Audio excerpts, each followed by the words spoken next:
ارشد کے والد کا انتقال اس کے بچپن میں ہی ہو گیا تھا۔ اس کی والدہ جو کہ لوگوں کے کپڑے سلائی کیا کرتی تھی اور اپنے کام میں ماہر بھی تھی، وہ اپنے اس فن کی وجہ سے کافی پیسے کما لیا کرتی تھی۔ اس کی ماں میں ہر خوبی موجود تھی سوائے اس کے کہ اس کی ایک آنکھ نہ تھی۔ ارشد کو اپنی ماں پر ترس کھانے کی بجائے اس پر غصہ آیا کرتا تھا کہ اس کی ایک آنکھ نہیں ہے، وہ اسے بدصورت معلوم ہوتی تھی۔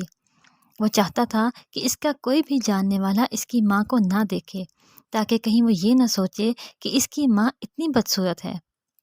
اس نے پوری کوشش کی کہ دنیا اس کی ماں کو نہ دیکھ پائے، لیکن آخر کب تک؟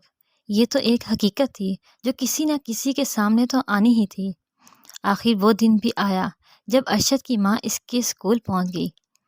وہ تو صرف اپنے بیٹے کا حال دیکھنے وہاں چلی گئی تھی۔ اس طرح اس کے دوستوں نے پہلی دفعہ اس کی ماں کو دیکھا۔ انہوں نے کہا، ہمیں تو معلوم ہی نہ تھا کہ تمہاری ماں کی ایک آنکھ نہیں ہے، تمہیں ان کا خیال رکھنا چاہیے۔ اس پر ارشد بلا وجہ شرمندہ ہو گیا۔ اس کو ایسا لگ رہا تھا کہ اس کے دوست اس پر طنز کر رہے ہیں، اس لیے وہ لال پیلا ہو گیا۔ اس کے بعد وہ گھر آیا اور اپنی ماں پر غصہ ہوا کہ وہ اس کے اسکول کیا کرنے آئی تھی، جو کہ اس کے لیے باعث شرمندگی بنا۔ وہ ماں سے کہنے لگا کہ میں تمہارے ساتھ کچھ کروں یا اپنے ساتھ۔ یہ تمام باتیں سننے کے بعد بھی اس کی ماں حسب معمول خاموش رہی۔ آخر وہ وہاں سے چلا گیا۔ اب وہ یہ سوچنے لگا کہ اپنی ماں سے کیسے پیچھا چھڑائے۔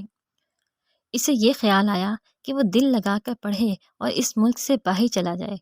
اس نے دن رات محنت شروع کر دی اور اپنے مقصد میں کامیاب ہوا۔ اس کو سنگاپور میں پڑھنے کا وظیفہ مل گیا اور وہ سنگاپور چلا گیا۔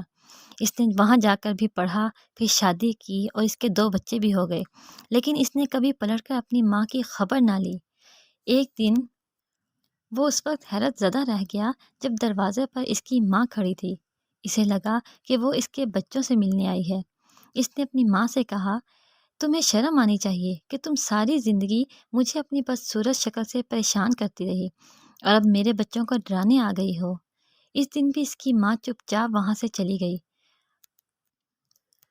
وہ اس دن بھی اپنی قسمت کو کوس رہا تھا کہ اس نے کیسی عورت کے ہاں جنم لیا ہے۔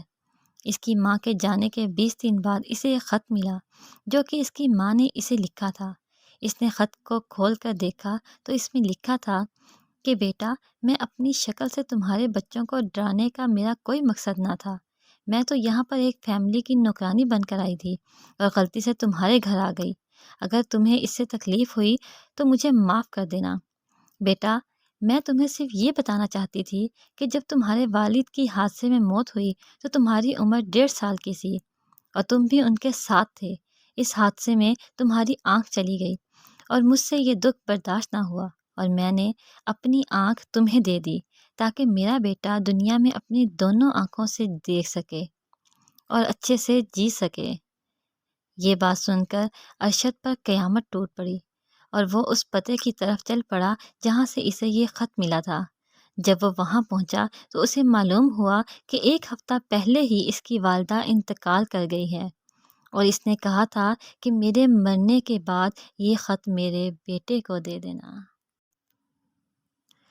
دفتر ہستی میں تھی زریں ورق تیری حیات، تھی سراپا دین و دنیا کا سبق تیری حیات۔